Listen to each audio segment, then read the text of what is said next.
Get ready to enter a brave new world with your host, Vasant Dhar.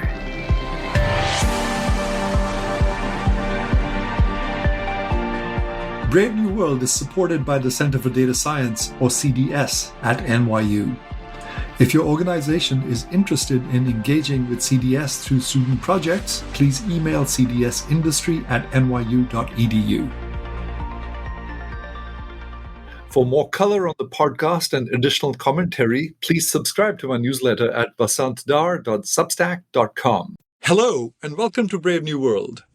My guest today is David Halpern, a former professor from Cambridge University who went into public service and directed the Nudge Unit, known as the Behavioural Insights Team, on Downing Street during the Tony Blair and David Cameron administrations. David's written several books relating to behavioral insights and well-being, including Social Capital, The Hidden Wealth of Nations, Online Harms and Manipulation, and his book about the Nudge Unit team entitled Inside the Nudge Unit, How Small Changes Can Make a Big Difference. David, welcome to Brave New World. I am delighted to have you on the show. Thanks. It's great to be here. I wish we could have done this face-to-face, but, here we are doing it remotely. I like that painting I'm seeing behind you. Do you? I'm afraid it's got history. So I painted it many, many years ago, and we used to have it hanging in Downing Street. In fact, it's had 2 tours in Downing Street.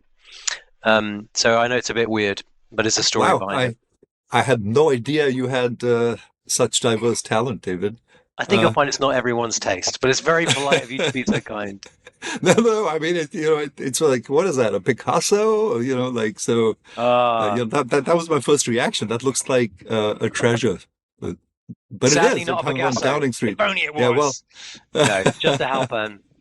So, David, before we get into talking about the subject of the day, which is nudge, just tell us a little bit about yourself, because you're an unusual person. I mean, you're a pracademic. You were a hardcore academic, a career academic, and then you sort of went into public service. So tell us a little bit about where you grew up, what influenced you, and your sort of move to Downing Street. Sure. So I used to be a respectable academic, as you were hinting. I had lifetime tenure at Cambridge, where I taught. I then got drawn into Downing Street when Tony Blair was Prime Minister. I did it on loan from the university for 18 months was the idea, but I ended up working with him for 6 years, and then did some other things, set up something called the Institute for Government to make government work better. And then I went back to Downing Street, perhaps slightly unexpectedly, when David Cameron became Prime Minister and wanted to do some slightly crazy, unusual things, including setting up the so-called Nudge Unit. And he had interest in other areas too, well-being, what was called big society. How could you mobilize? In fact, Modi has similar ideas. You might say, how do you mobilize a much wider population to solve issues rather than just government doing it? So, yes, a recovering academic who found my way into government on and off for quite a few times. An amazing thing to do, though. Wonderful to be able to, academic you call it, to be able to try and think about how we can use ideas and scholarship to make the world a better place, as opposed to just another academic paper. David, what was the nudge that sort of nudged you into saying, yeah, this looks like a really interesting thing to do, to go from academia to, what was the precipitating event? Well, so for me, I was always interested in scholarship, and I was, which was an applied form. On and off, I had various kind of engagements. When I was doing my PhD many years ago at Cambridge, there was a big government commission running on good citizenship and so on, and I wrote to this commission. This was way back in the 1990s, and I said, "It's really interesting. I'm working on that too. I'd love to see your evidence." And they wrote back and said, "Evidence? That's a really good. No, do you have any?" So I was like, "Oh, okay." But really, for Downing Street, it was when Tony Blair actually became re-elected for the second time, and was frustrated with the weakness of Downing Street. And as a prime minister, he felt he needed more capacity, and he created something called the Strategy Unit, then in British government in Downing Street, and wanted to have sort of people who could think about bigger ideas and evidence, so that as Prime Minister he would be able to have some of his own ideas. So that was really what drew me into Downing Street in a more central way. That, of course, was a couple of prime ministers before we then set up the Nudge Unit back in 2010. But that was the original prompt, essentially, Tony Blair asking. How do you come up with your agenda as to what to do, right? So here you are in Downing Street, and your idea is to bring science and evidence to policy. What happened? How did you think about, okay, what problems should we attack, and how are we going to do this? Sure. So I said having been in Downing Street more than once, the original reason I was there for this creation of a strategy unit, which was to build in more evidence into government. Coming back in 2010 for David Cameron, when we then set up the Nudge Unit, or the Behavioural Insights Team, as it was called. Well, what would be the point? How would we think about it? And one of the drivers was it was a centre-right government. It was trying to think about how could you find other tools on big policy issues apart from just government passing law and regulating. And in particular, since a lot of policy issues concern human behavior, about, a lot of ill health, majority of years of lives lost aren't to do with what happens in a hospital. It's to do with what we do in our own lives, about how we eat and whether we exercise, and pollution and all these other issues, which are broadly behavioral. And that's true for many areas. So what drove our agenda was to say, well, which policy areas have the biggest behavioral impacts? And could it give us new kinds of policies or ideas, right? Where would it take us to? So that's essentially what we were trying to look at. Big policy issues that had very strong behavioral components. So a good one across the world, it would be not only in Britain or Western Europe, it would be true in India, would be around climate change. And a lot of it depends on our own behavior, right, as citizens. So in Britain, that might be, people driving electric vehicles or installing heat pumps. In India, it might be issues such as, well, people consume a lot of rice, right, and which is driving a huge amount of water use in parts of the country. Well, how would you persuade people to eat millets instead and to get farmers to change their practice? So that would be an example. You could say it's a big issue, but at its core, it's got a behavioral element.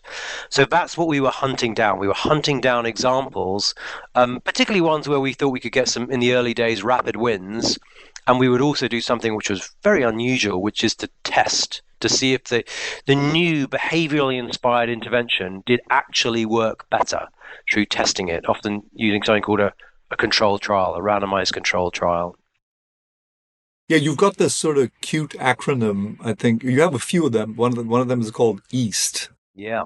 And so I actually want you to walk through this EAST and what each of those things are. But before we do that, just give us David, just give us a brief history of, what nudging is really all about. Sure. And the theory behind it. Is this something that's always been around, or is this, is this new wine in old bottles, or is it like something fundamentally new? So it's a great question. Look, in some sense, as long as there's been humans, there's been nudging. Every parent, every teenager knows there's something called nudging. We try and get our kids to do certain choices. Oh, why don't you become a doctor? Why don't you live more healthily? Well, in some sense, that's nudging, right? Human beings are in the persuasion game to influence each other's behavior. Indeed, we sometimes even nudge ourselves to try and save more or live more healthily. So in that sense, it's nothing new. The new bit about it is the systematic study of it, particularly in economics, and applied to policy. So it's led to some major breakthroughs. In particular, I know you're very interested in these topics yourself, but relative to a traditional economic model where it's assumed that people are so-called rational utility maximizers, they're like, Dr. Spock on, Star Trek, super logical. And we now know a lot about that. That's not completely true. We use mental shortcuts to try and, get ourselves through the world. And that helps to explain why people do things which even they themselves often regret. So, we ate too much food, or we ate all the desserts, and afterwards we're like, oh, why did I eat all that food? Or we mean to save more for our children's education than we managed to achieve. And these are accounted for by essentially what drives human behavior. So the idea of nudging, or particularly when it came from America originally, was that what might seem like relatively small changes to sometimes called the choice architecture, might have big impacts on our behavior. So let's make that concrete. A very famous example is when you go up to a canteen, or a restaurant, and there's a load of food. Do you get first of all to the salad, or is it the chips, right? Or the big, fried food? And most people fill up their plate with the things which they first come across. So it's really consequential. So you might think, well, if it would be good for people to eat a bit more salad and less fried food, why don't we arrange the canteens in that way? And so this is the idea of nudging. In its American origins, it's particularly linked to the idea that we don't have to force you. We can leave you the choice, but we'll kind of nudge you, we'll prompt or suggest and make it easier to do the healthier or the better option. If that's not what you want to do, you can still do the alternative. And that's led to some very, very major policy successes, which relatively simple or cheap interventions have had very, very big impacts on human behavior, certainly relative to what you would have expected from a so-called classic economic model. So what are some of these examples, David, that have had like a big impact? So I'll give you a couple. I mean, there are very many of them now. Perhaps one of the most famous in Western European countries is on pension saving, where governments have used literally, actually hundreds of billions of dollars to incentivize people to save more. And the realization came a few years ago, maybe the issue is something slightly different, which is people used to have to fill in a form to join the pension scheme, for which there were big subsidies and so on, where if you change that into they're opted in. So in other words, they still have a choice, but they fill in the form if they want to leave the pension scheme. So this means that basically 90% of people stick with the default. They stick with whichever way that option is set. And it's led to literally tens of millions of more people saving for pensions. In Britain alone, more than 10 million within a few years of changing from an opt-in pension scheme to an opt-out. So relative to the effectiveness of a tax subsidy, so for every dollar that you spend, you get about 1 cent of extra saving. It's incredibly ineffective, and yet changing the default, you don't have to fill in a form to join, you just fill in a form if you want to exit, is order of magnitude more effective. More everyday examples would be, which have been done in many countries now, but we pioneered work on, getting people to pay their taxes. So you probably always paid your taxes, always, but there are people out there who don't, and they're late to pay. And so we experimented with varying the letter. So you'd find that most tax authorities would send the same letter to everybody who was late paying, and we would vary. So this is a very famous early example we did, where we added one line and we said, most people in your area pay their tax on time. You're one of the few yet to do so. That was true, by the way, because most people did pay their tax on time. Adding that one line to the letter led to a 15% increase in the number of people who paid their tax without any further prompt. So these are sort of illustrations of the power of what look like quite small changes, but they have big impacts on behavior. And they're much, much more effective than a traditional either force people or kind of bribe them with money in some of these cases. So David, why have we been so influenced by the assumptions of classical economics, that really have driven policy, when in reality, these behaviors really matter, right? I mean, you referred to, I think you were referring to Raj Chetty's work there about subsidies leading, for every dollar subsidy, you get a 1% increase, and so the answer isn't more subsidies, but it's to examine why isn't this working in the first place, right? So why are we so dominated by these assumptions of sort of economics, of classical economics and policy, as opposed to behavior? Well, it's very elegant and very simple economics models, aren't they? And you can do the maths and it makes a lot of sense. And they have some force in the world, right? It's not that economics doesn't matter. If something is cheaper and it's a similar product, then people will generally buy more of it and so on. So it's just that it's not the whole picture. It's a part of the picture about what really drives our behavior.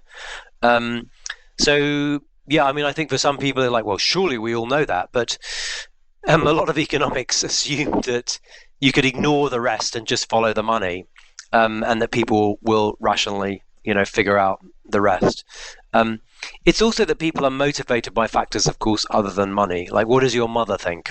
Turns out to be a really important variable in most people's lives, So I think that's part of a story. I mean, what's your view? You've thought about it too, right? Why do you think that classical models have stuck so long? That's an interesting question, David, that you're throwing back at me. I think it's because they model simple relationships between things like, let's say, prices and consumption or inflation and unemployment that are intuitive. And economics uses a lot of data for modeling these relationships. But for policy issues where you're making an intervention, if you don't understand how people behave or what alternatives they prefer or might actually consider, it's hard to predict how they're going to respond, say, to an incentive or a subsidy. So even though the models can make intuitive sense, they can be quite poor at prediction. So I think that's right. I think this thing is often said about what gets measured gets valued. So you can see the pounds, the pence, the dollars, the rupees. So that's true. I think it's hard enough to do these models even with simple economics before you add in other complexity. So that's another reason. It's often said, economists will say, well, we know there's more going on, but on average, it'll work more or less right. I think there's a third reason, which is to do with the fact that humans are more complicated, than it's partly keeps it simple. But even a very simple core idea in economics is that someone knows what their preference is. So for, David, do I know what I want? And then we have a coherent preference.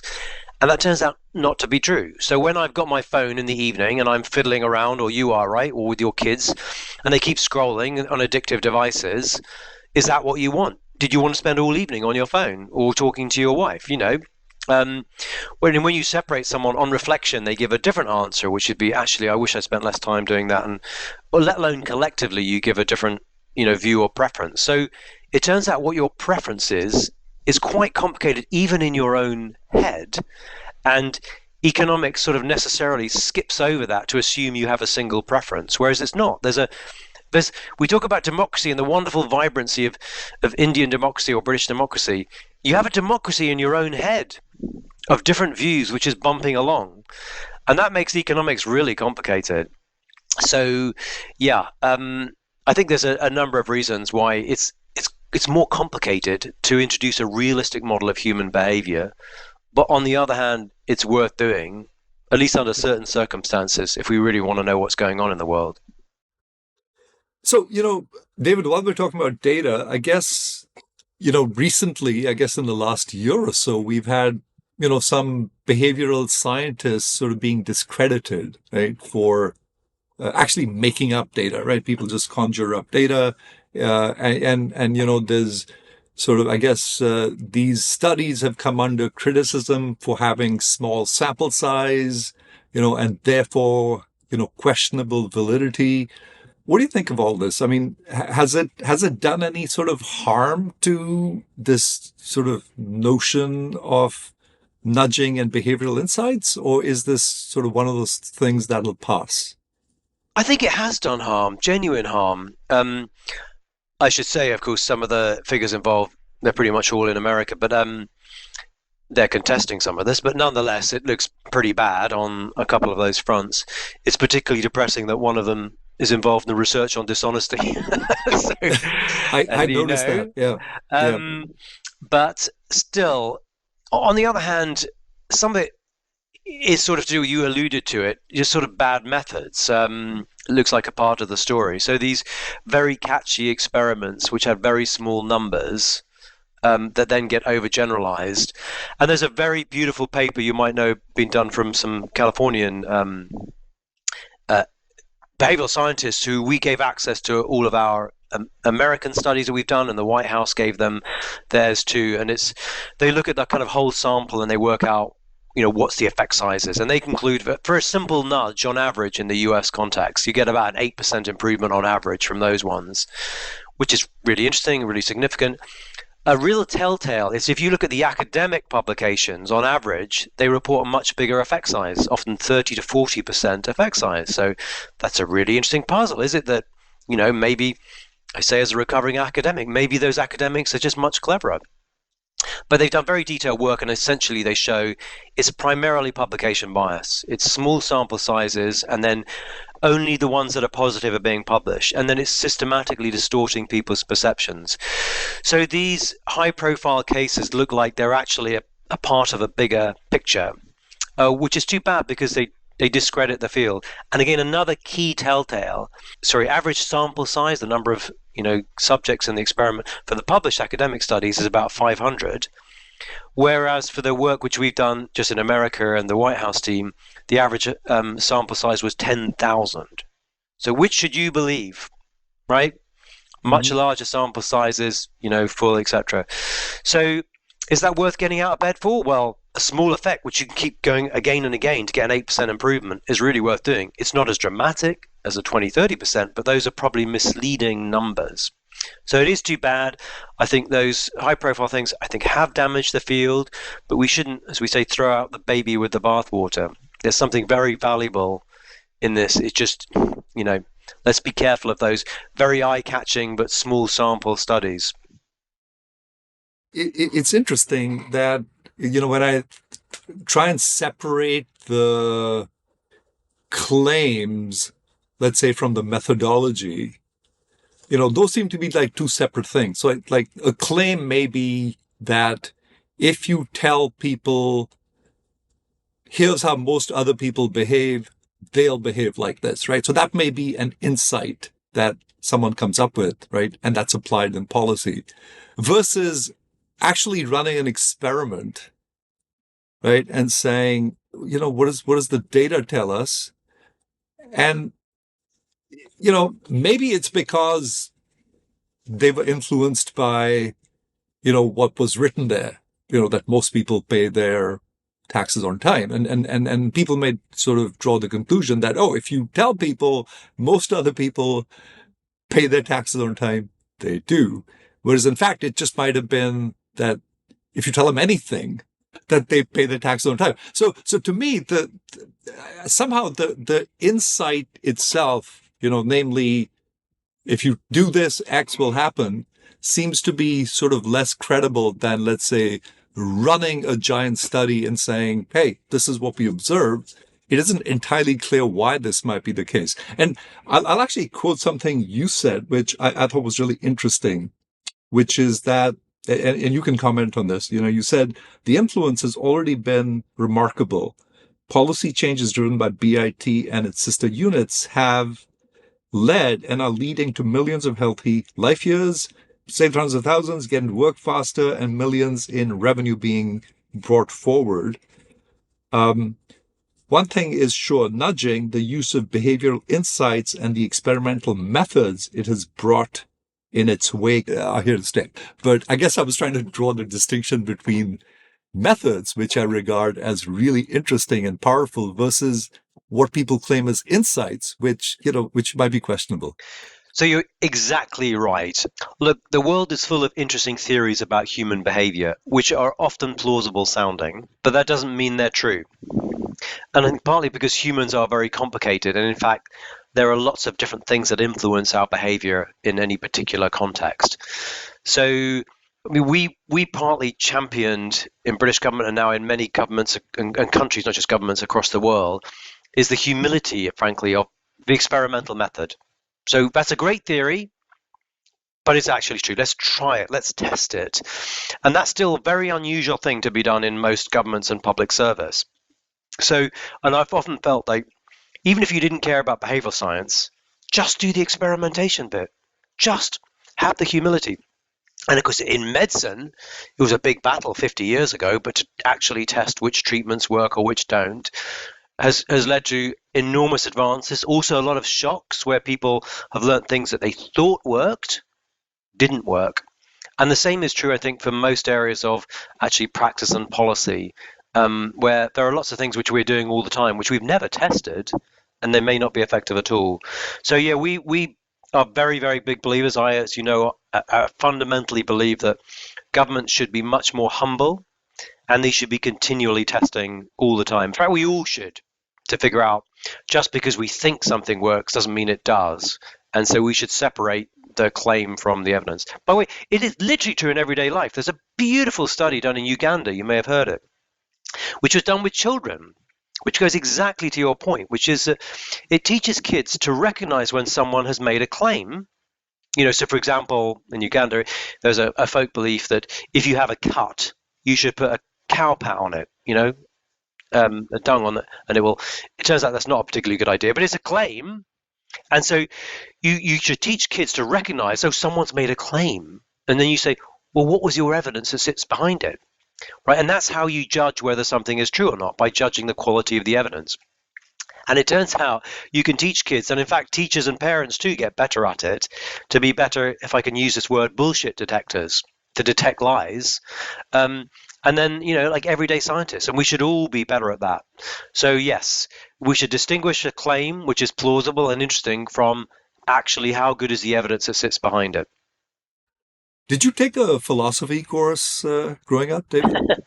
I did at Cambridge do something on the history and philosophy of science, which I think it's interesting you say that. It's one of the most useful courses I think I ever did, was to think about the philosophy of science. It's funny. I ask that question because I often tell people they should study philosophy, for a number of reasons. But I when I was in graduate school, I had 3 philosophy roommates, and two of them were in the department of the history and philosophy of science. Taking classes with Carl Hempel and some really famous philosophers. And so I sort of got into philosophy sort of by, through contact. But yeah, I mean, that's a great question. And I always tell people, always question claims or question data, because there are so many out there that are untested or maybe in need of retesting. Oh, totally. And, but it's actually called the behavioral bias, which you see literally in science too, which is that we tend to seek so-called confirming evidence, right? So I think something's true, and then I'll go out and I'll look for evidence that supports that belief. We're much less attuned to saying, what's the evidence that goes against that, to seek so-called disconfirming evidence. As human beings, we're not very good at that. And one of the things about the scientific method is it teaches you to escape that. The everyday example of this is, as I said, there are lots of things which historically people thought was true, which when they were finally tested is turned out not. I mean, as I sit here in London, I'm looking out at the Thames, and I'm always reminded of, I don't know if I can say this on air, but there's an everyday expression. I don't know if you use it in India, which is when you're trying to flatter someone. You say, I'm blowing, don't blow smoke up my arse. They'll say, up my bottom. Right? Do you have that expression? Don't blow smoke up. Well, yeah. I mean, I guess in America it's usually behind. Yeah, don't blow smoke up my used to behind. be ass, but now it's behind. Yeah, exactly. Yeah. Whatever is acceptable on your show. Anyway, what people don't realize is it comes from a medical treatment. So, and it would happen if you fell into the Thames 250 years ago, as I look out my window, and you were half drowned, the accepted medical treatment, and they would have the equipment next to the river, would pull you out to the bank, and with tobacco smoke, it would be blown with billows, blown up your bottom and into your lungs and anywhere else they could get it. That's where the expression comes from, is it was a treatment for drowning. Now we think that's very funny. What a ridiculous thing to do. But it was taken very seriously as a treatment. We now think that's hilarious, right? But the point about it is there are lots of things which we probably do for important things about helping our kids do better, or with respect to health or climate or crime, or where we haven't ever tested them. People make a claim, but we've never tested them. And when we do, we're probably going to get a pretty nasty surprise. And indeed, as you'll know, there are some very famous examples, such as one of the best known from America is Scared Straight, where you take kids who've been committing crime and you take them to prisons, and they meet prisoners and they say, don't do this or you'll end up where I am, terrible thing to do. It was done on such a massive scale, like done, for literally millions of kids, subsequently being tested. It makes kids more likely to go and become criminals if you take them through this program, So it should sort of send shudders through our spines to think, whenever someone makes a claim, seriously, have we checked to see it's true? Even things which we're doing already, are we sure that's the best thing to do? It definitely applies to behavioral science, but it should apply to everything that we do. Are there any hypotheses, by the way, for why that happens? Why it makes them more disposed towards crime? Or is that just sort of a surprising result? One of those things you touched on it earlier, these controlled trials, they often tell you whether it works or doesn't. They don't necessarily tell you why, but you can offer a theory. I think that it normalizes it, actually, is that they go into the setting and say, if you carry on like this, you're going to become a criminal offender. And you're like, oh, okay, so that's what I'll be doing. You actually can suddenly see the pathway, and it's particularly problematic if it means that you internalize the label. You think, well, actually, maybe that is the kind of person I am, right? I can now see the pathway. So you don't see it when you see overall data, because if you see the kids who go on the program, most of them don't become criminal offenders.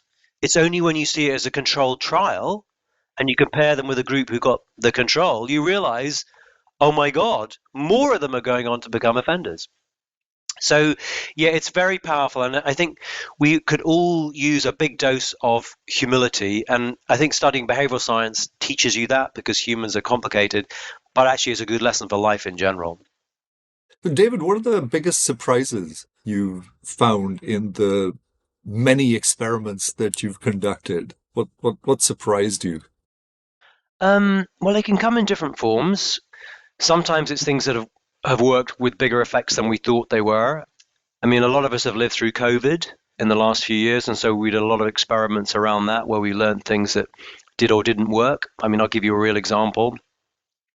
We had a problem, this may not transfer to India context, but where people were asked not to come into hospitals, right, and basically, protect the National Health Service, it's called. And there became an issue, which is people weren't going into hospitals for other reasons. Like they were having a heart attack and they weren't going into hospital because they were so worried about COVID. And so we were asked to work on a campaign. And the thing that everybody wanted to do was have a picture of a smiley, happy nurse saying, if it doesn't feel right, come in. And we tested it and we found actually it didn't work really at all well, whereas you really need to see a face in pain.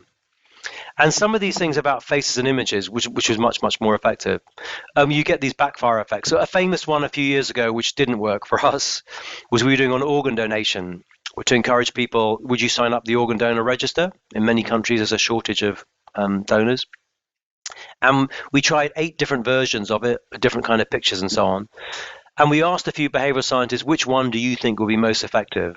And a lot of people chose the one which was a group of smiley, happy people all sort of saying there, yeah, I signed up. We found not only was it not effective, it was actually less effective than the control. Having a group of people there, whereas actually having a single person there, with an image was much, much more effective. You can often tell the story afterwards, but again, it warns you that sometimes the thing that you think, particularly on an image, will work, will backfire. So I think we've had a few surprises. We've also had some surprises and things that have worked really well, and particularly that have gone on to translate across the world. So one surprise, I would say, across the piece has been, I mentioned some of the work on tax before, like most people pay their tax on time. You're one of the few who have yet to do so. Because it worked so well in Britain, we were then asked to go and see if it would work in other countries, like in Latin America and places. And I heard you tried it in Guatemala. We did try in Guatemala. And there's a phrase that sometimes uses, countries like Guatemala have very low, it's a euphemism, low tax morale, which means a lot of people in Guatemala don't pay their taxes. So we had grave doubts as to whether this kind of experiment would work in a place like Guatemala. When we tried it, not only did it work even better. So that was really surprising. And it goes to a bigger surprise, which is that I think there were a lot of questions, and this would apply in India as well, very much so, which is something which is a kind of Western psychology or set of ideas. We really didn't know and weren't confident that it would work in other countries. And for the most part, it looks like a lot of it does work in other countries. And I would say that's a significant surprise for a lot of us working in the field. Maybe it shouldn't have surprised us, but, a lot of it, not all of it, but does transfer quite strongly to other countries and contexts, maybe more than we had expected. So since we're talking about idea of external validity, has nudging gone global? And to what extent? Where are we seeing it being applied? You mentioned Guatemala. Where else? And for what? Well, I'll tell you one area where it is absolutely global, and I'm sure it is in India too, which is that forget governments, it's commercial players are busy nudging us all the time. You might say they've been doing it for years and years, but, trying to sell you stuff, get you online activity, uses a lot of behavioral techniques increasingly across the world. So that's one area. Let's not forget about it. A simple example, on social media, the fact that you just keep scrolling on and on and on. There's no bottom to the page, right? In some ways, that's a nudge to keep your attention. And it uses also heavy experimentation to figure out how to keep your attention going. It is, by the way, one reason why governments across the world are also pulled into it, because we need to do it on behalf of our citizens. I mean, again, in India, a really amazing, interesting phenomenon. And as everybody's moving online at an incredible world-leading pace in lots of ways because of Aadhaar and all the rest of it, and bringing with it a whole wake of new kinds of financial products and services going to lots of people before, it's also going to bring with it, and is already doing so, lots of, if you like, bad nudges too. People are trying to figure out, well, how do I get you to spend your money on this or make a transfer in the following way? So it can be used for bad by bad actors as well as for good, and which is one reason why governments also then need to use it. So just in that sense, it's global in a way that people often forget about. I think you're meaning how governments using it and using it for good, and increasingly, yes, it's global. So there are now many hundreds of so-called nudge units or behavioral insights teams in governments across the world. Of course, in India, linked to Niti Aayog, you have the CSBC, you'll know, and other such organizations. So in India, it's being used. What about in the US, right? Because you talk about the fact that Cass Sunstein, friend of Obama's, moved to Washington, set up sort of the American Nudge Unit. And yet when I talk to people about Nudge, they associate it with Britain, right? It's, I was talking to some colleagues yesterday and it's like, Britain's really sort of where people's consciousness is about, in relation to Nudge. Even though you've had, Taylor and Sunstein write the book on Nudge, for some reason it's seemed to be more of a UK phenomenon. So why is that? And what's happening in the US with respect to Nudge? So that's a really interesting point. So the White House set up a team at a very similar time to us. In fact, they actually set it up slightly before us. Cass Sunstein went into the White House in 2009 to work with Obama in a piece of American government called the Office of basically Management and Budget. And we set it up very soon afterwards. We actually approach it in a slightly different way, and I think that explains why there's a bit of a difference. So, number one, in America, it's much more controversial. I mean, anyone who knows about American politics knows it's extremely polarized. So Cass was written about as the most dangerous man in America because he was somehow manipulating minds in a country which often citizens have quite low trust in American government. And so it was very, very politically polarized, and I think it always made it quite difficult in America.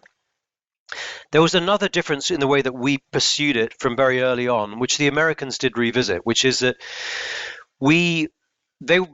Cass was focusing particularly on some regulatory issues, I would say, whereas we went very experimental from the outset, as we talked about. So we literally were running experiments on tax or getting people to pay their bills or green behavior. And I think that gave it a much deeper sort of footprint because we were able to systematically test the efficacy, and it became almost popular, right? And it spread in lots of areas in British government, and it was very much supported by the Prime Minister. So it didn't have the same scale of a sort of backlash as I think happened in America. Of course, there were critics, and there have always been people who worry about it. But the successes of what happened in the British team meant that we were able to expand the team. It became quite popularly used in many other departments. Whereas I think in America, it was always politically much more contentious. So that would be my interpretation.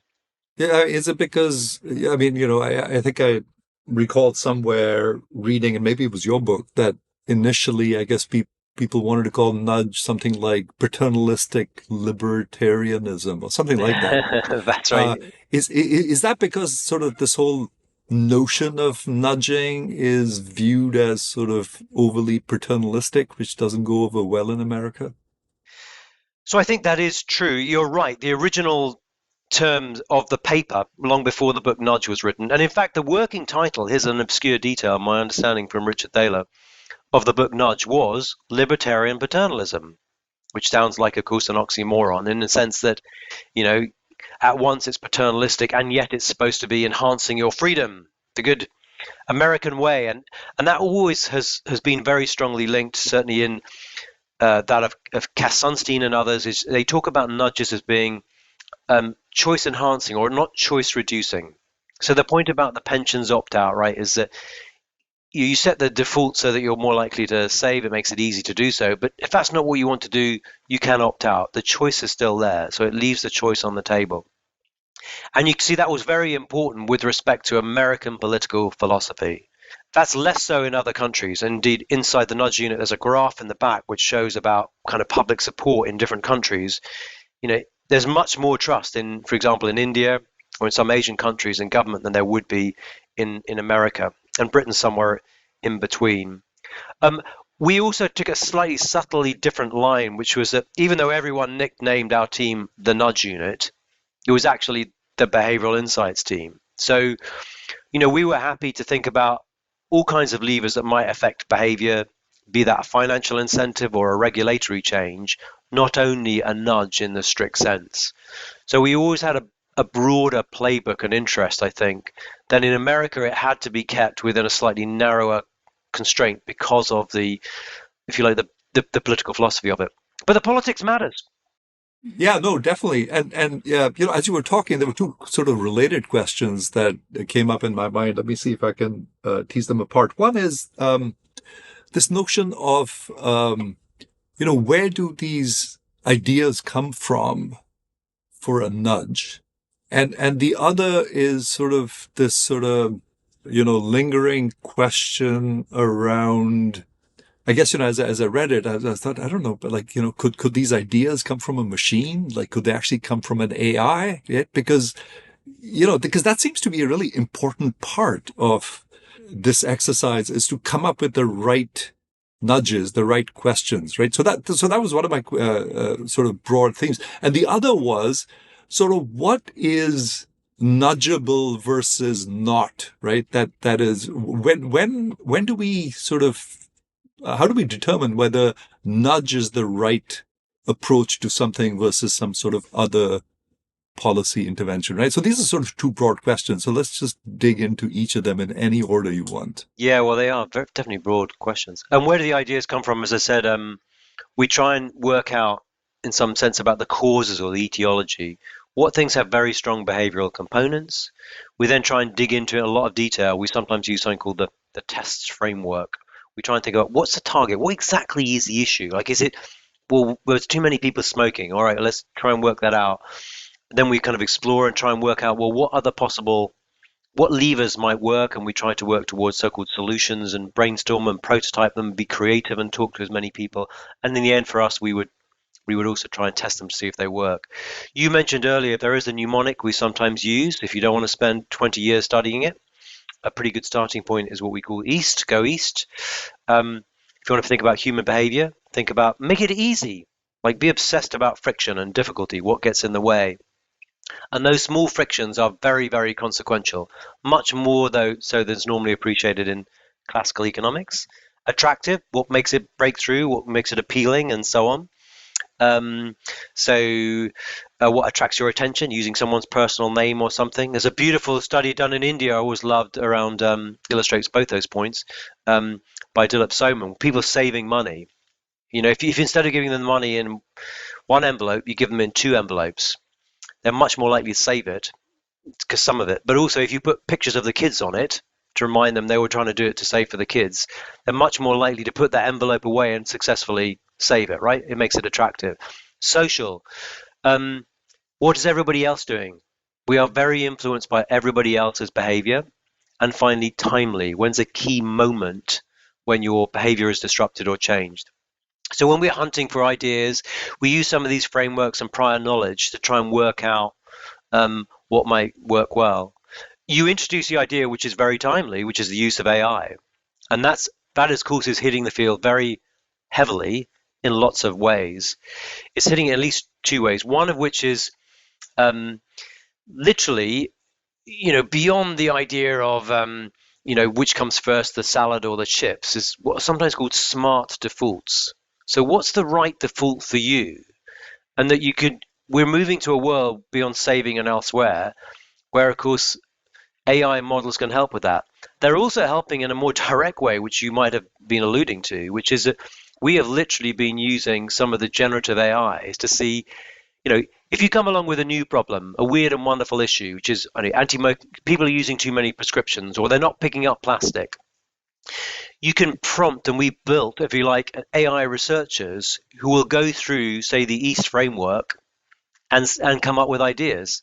And they're not bad at it, actually. They're really not bad at it. So they can be part of the creative process too. Pretty exciting.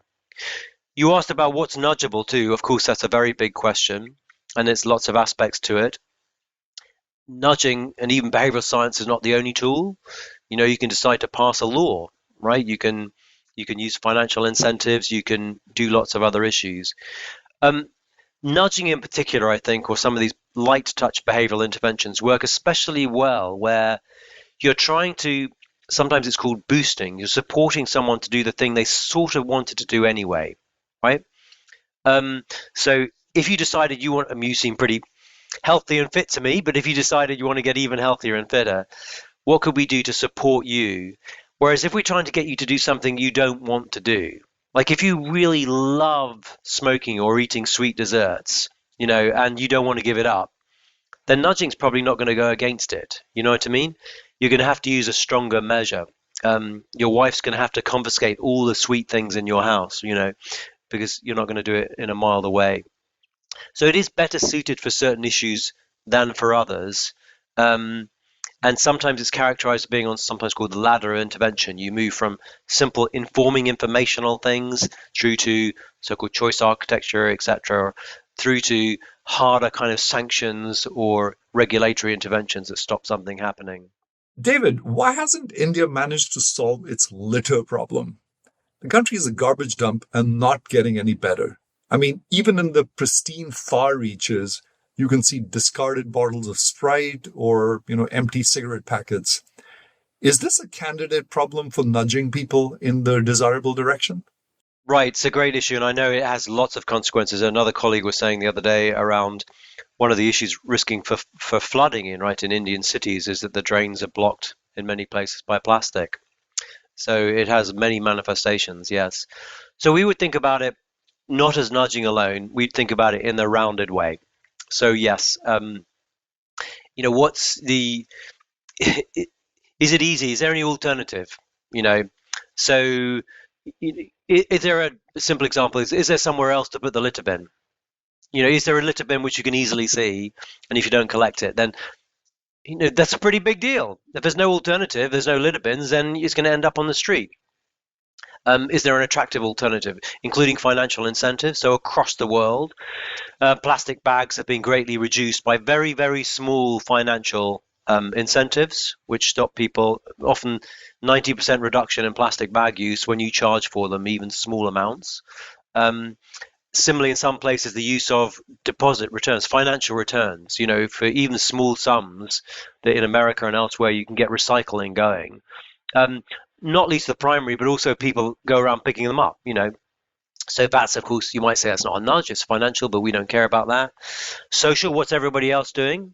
One reason why you would have heard of broken windows is a very important factor on things like littering. We are very influenced by what else is going on. So an environment that already has some litter in strongly encourages people to litter further. So let's talk about that, David, because you refer to an experiment in your book where you say, if there's trash all around you, you'll trash. But if you see everything clean around you, right? I mean, if there's no trash, you're unlikely to litter. And, as you were talking about that example of a nudge of like one envelope of money versus two envelopes and then a picture of your children, right? That's an interesting kind of nudge. And it seems to me that litter it seems something visceral. I don't know if you've seen this series called Mad Men, right? And in that they go for a picnic, and I guess Americans, several generations ago would litter a lot, right? It was just like people would just sort of get up, throw their trash and walk away, right? Whereas now it just seems like, I don't know, it just seems like viscerally repulsive. I mean, could littering be made the same to people through nudges, like viscerally repulsive the way it is in, say, Japan, without requiring things like waste bins everywhere? What do you think? So there are some examples. I almost thought you were going to say Blue Planet, which I know has been watched by many hundreds of millions of people across the world, and has really brought home to a lot of people, especially in the West, but not only, the effects of plastic in our oceans, with emotionally powerful images. You may have seen them, seeing a turtle tangled up in plastic and so on. And that has definitely mobilized concern across many countries about plastic, as well as the example you gave. You go to a beautiful place, which almost spiritually beautiful as well as naturally beautiful, and then there's a plastic bottle. Like, you have a strong reaction. By the way, in the example you gave was important, is that you said there was what you talked about one bottle in particular, which is an exact illustration of this phenomenon which Chialdini talk about, which is that in an otherwise generally clean environment, when you see one bit there, you do get a visceral reaction because it's like, oh my God, I can't believe most people are not doing that. Somebody did that. They're a bad person. So you can reinforce that, I think, and you can change social norms through some of those very, very powerful images. You still, I think, have to reinforce it in other ways. We often call upstream interventions. So ideally, try and design a food chain which doesn't rely on having lots of plastic in it, right? Make it easy. We always that's why East starts with it. Make it easy to do the right thing, be it with respect to there's an alternative or the litter bin is there and all the rest of it. But you're right, there is a visceral element which you can connect into it and again, in many countries now, it's the social norm essentially has changed around some aspects of littering. And you'd be kind of mortified, to feel like you've dropped some litter, and people go around picking it up and so on. And why is that important? Is because it becomes linked to your identity. So even going back to the plastic bags, I think a very powerful illustration. So across the world, one of the main drivers is you just introduce a very small charge for the use of these plastic bags. You often see it as typically a 90% reduction. But when you say to people, hey, why didn't you just pay it? Like, it was 10p, it was a small amount of money. People don't normally say, it's because I'm really mean and I don't want to spend 10p, 10 cents. They will normally say, well, because it's bad for the environment. And why is that important? Is because that's moved it into, well, now it's about me. It's about I'm a person who cares about the environment, and it becomes linked into our identity.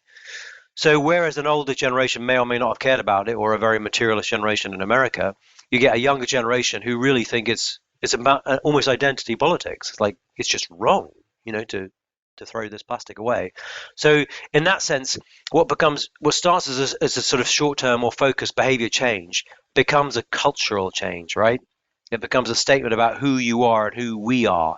And you see that shift in a number of places. And India may be, of course, partly pivoting on the reaction to what you see on plastic on some other issues. So, David, what I guess of all of the work that you've done in this space, what are you sort of most encouraged about? Like, where do you think the sort of the low-hanging fruit lies here, for the next few years? What's sort of obvious? Like, what are the obvious things we should be doing just globally? So, by way of two, so what is the low-hanging fruit and the obvious bits? And then what are the things which actually I'm most excited about, which maybe are less obvious, but we really think could change the world? And I would love to spend a couple of minutes on that if we can. But low-hanging fruit, yes, I think there are some of these applications, like just getting rid of these annoying frictions that get in the way of the right thing to do, be it paying our tax or littering or, there's a whole world of those simple applications. When you get a letter from the officials, in India or anywhere else, can you even understand what it says? You have to read it 5 times and show it to someone else and say, what are they asking me? Those you might call low-hanging fruit. We're surprised that people don't follow rules or guidance. It's like, well, no one can understand them. I think these count as really important low-hanging fruit type issues, where a lot of good can be done in the world to make it easier to do the right thing rather than the wrong thing, and to explain. And so that can also apply to do with things to do with saving the planet and green behavior. Across the world, there's a lot of people in many countries now, in fact the majority of most countries will say they're prepared to make a change in their behavior to protect their environment, local and global, but they don't know what's the right thing to do. They're very confused about the relative impacts. And again, that's a relatively low-hanging fruit, is to sort of back people in their goodwill, but help them be able to see, well, what can they do in their behavior that would make a difference? So even on plastics, by the way, so in a place like London, there's very little litter around now in that form, and people would be terribly offended in a fancy London restaurant if they gave you a plastic straw. You'd be like, "Oh my God, what have you done? A plastic straw?" You know, but they'll say, "But I'll have the triple burger from Brazil, please." Without, wait a minute, that's just the whole rainforest thing. They won't make that connection. So I think we can do more on some of those kind of low-hanging fruit, which are really powerful and important. And the last one I should say in that kind of area is that because there's been some great applied behavioral science, a lot of it is, well, just go and copy that from somewhere else. You might need to adapt it, but some really nice interventions that have worked in some places that could be applied in other ones and spread and so on. So that's pretty exciting. There's a next category which is maybe less obvious, if I could be so bold, which is one of the things I often wrestle with and the team wrestle with is we often get asked to do things and, well, we can do that, but that's probably not the most important thing we could do. This particularly bears on India, right? So, there are these applications to be done, some, in a particular place in Britain or France can be important. Whereas you think, like on climate change, it doesn't matter how many heat pumps we put in Britain if 1.5 billion people in India decide they want to live like Americans. Like, the planet is done for, right? That's really what's really important here. Where could we get behind it kind of collectively? And if you say, so behavioral science has given us some great wins to help us save more, etc. But where else would it really make a difference? Well, saving the planet, that's a pretty big deal. Let's see if we can do that around technology adoption. But are there other things? There is some amazing work around how people who are living in poverty or in debt, it seems to affect our psychology and our judgments. We think there's very powerful interventions there, particularly to do with what's called rainy day savings. So in India, are there literally hundreds of millions of people who we could get out of low-level debt, but into low levels of saving instead, and that sets their minds free. They're worried about money all the time. That might be really transformative. Are there things about how markets operate? So our belief is that a lot of markets don't work very well because you can't tell the difference between good and bad. Now, that's true for whether a product is green or not, but it's also, is this a good financial product? Is this a good lawyer? Could I trust this person? Is this a good doctor? And it's an everyday thing, but it's really important for how economies and societies work. Because, if you can't tell very easily the difference between good and bad, then good companies and good products don't grow. And, if India is to make the 2047, right, line and be, let alone in developed countries, a lot of markets don't function very well, partly because of, frankly, the ghost of classical economics, which assumes we can all do these things perfectly. So we think fixing some of these issues about where markets don't work and helping people to be able to tell the difference in good and bad is massive. The last one I might just give, I always think people forget, is what really does in human societies often is conflict, right? Different people falling out, different ethnic, religious groups, or countries, right? Wars. There's still 2 wars a year start. And it might seem ridiculous and pompous, but you want a real behavioral challenge? How do we get on with each other? How do people fall out? Most groups, most societies have people they don't like, but generally that doesn't get to violence. That looks a lot like a big behavioral challenge. And how do we trust each other? How do we cooperate with each other? How does social media, does it make us hate each other more or respect each other more?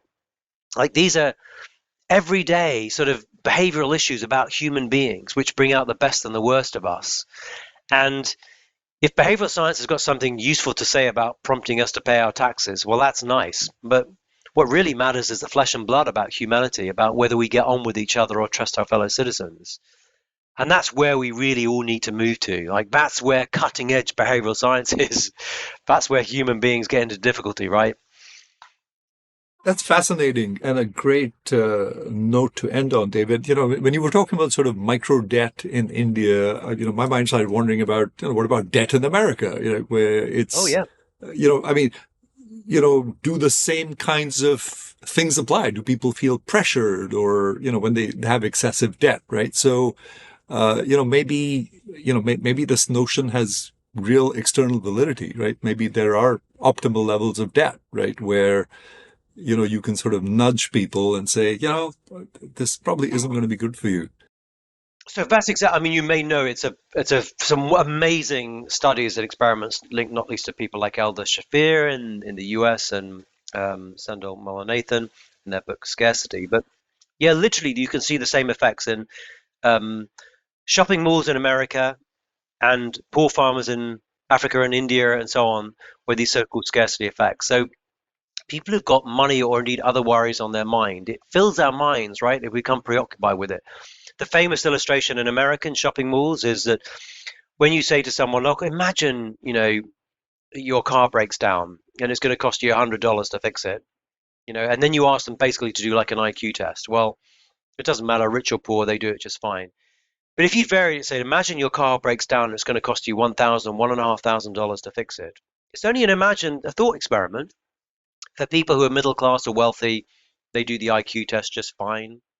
But now for people on low income, their performance collapses. It's like a huge effect size. It's like the equivalent of not having had sleep the night before. And the account is what's happening is that suddenly you're triggering money worries and they can't switch it off. A chunk of their brain is then, working away on those issues.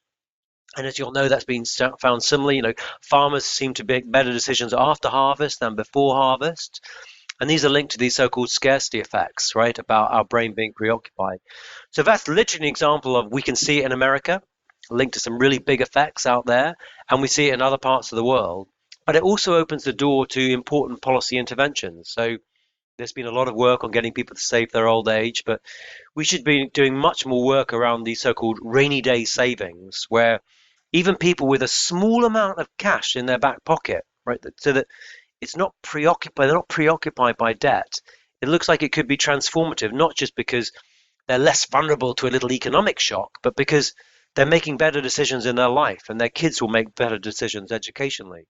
So we don't know for sure about those effect sizes, but the indications are that they're very, very big, and it opens the door to different kinds of policy interventions than the ones we've done before, be it in North America, frankly, or in Delhi, So I feel like the good news on behavioral science is it's had some amazing wins in the last 10 to 15 years.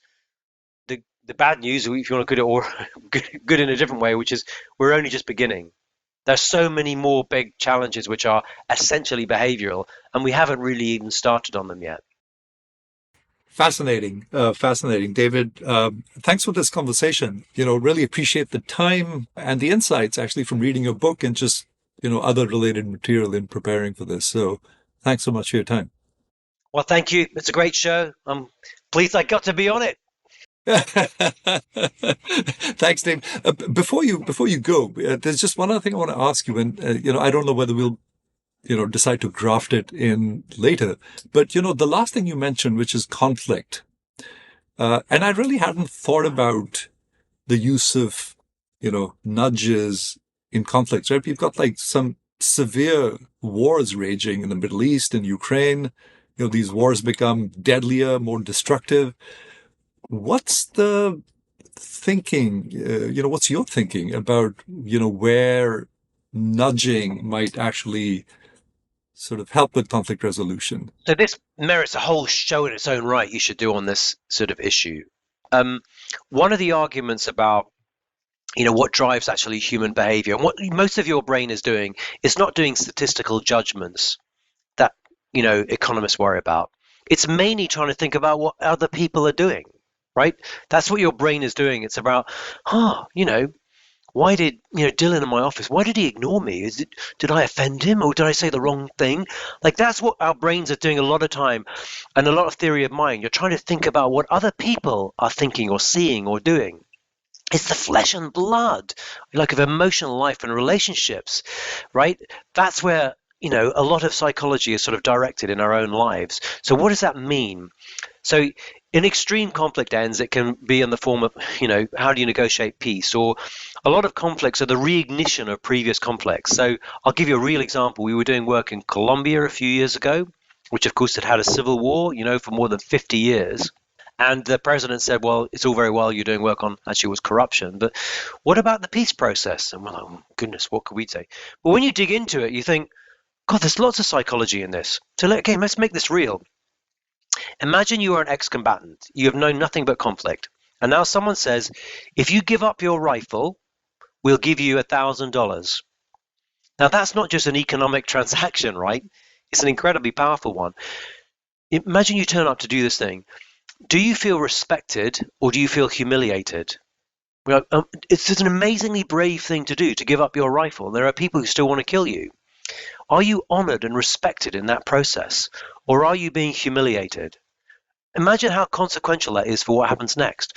Or another example would be, we'd find that people who literally, they've been in the jungle, they've only known conflict in their life, they think a peace process is going to come along.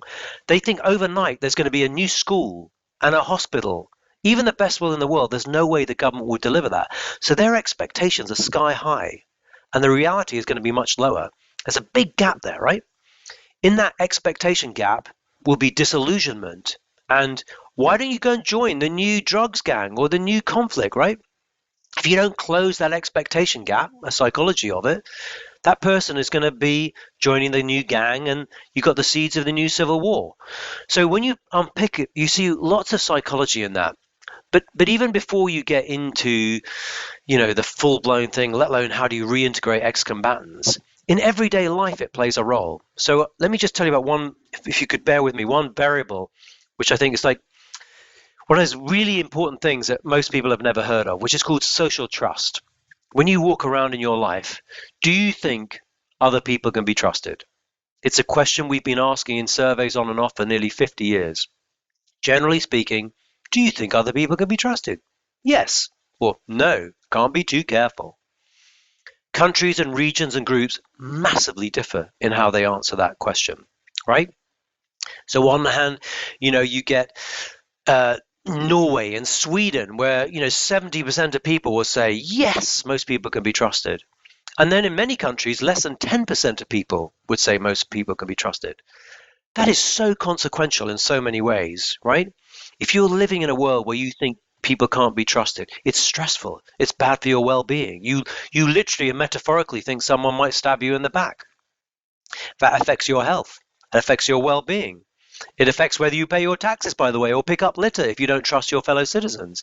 It even affects your economy. It literally affects economic growth, because if you live in a community or society where you think most people can be trusted, right, you can just do a deal and shake hands, right? But if you don't trust people, you need a lawyer and you need insurance. Who do you employ? In a low trust society, you employ your cousin or your brother, because you don't trust someone from across the street. But if you live in Sweden, you go and find the best person for the job, right? So it's really literally affects your economy and your society in quite profound ways. And then you say, well, if it's so important, well, what can we do about it? Well, it turns out there are lots of things that can drive up or down social trust in a society, which is really consequential. So this might be like, well, that's not paying taxes anymore. Yeah, but maybe it's much more important. What can we do to create a society in which you trust your fellow citizen? And it turns out lots, I won't try and tell you right now, but there are lots of interventions we think that would work. Wouldn't that be amazing? Which society would you rather live in? Yeah. No, so powerful, and as you point out, this is just the beginning. I think so. Well, it can be really exciting to see, particularly in the coming years, especially in India, but, climate change, cohesion, making the economy really work. Hey, presto, nearly all of it involves human beings and human behavior. Yeah, indeed. Well, David, thanks for that. Fascinating. Great stuff. And look forward to catching up in person again. No, thank you. Well, do that. I hope we'll see you in London. Otherwise, see you in Delhi or someplace. Or maybe in New York, or maybe in New York City. Or New York, indeed. One of these places, indeed. All right, David. Thanks again. Good stuff.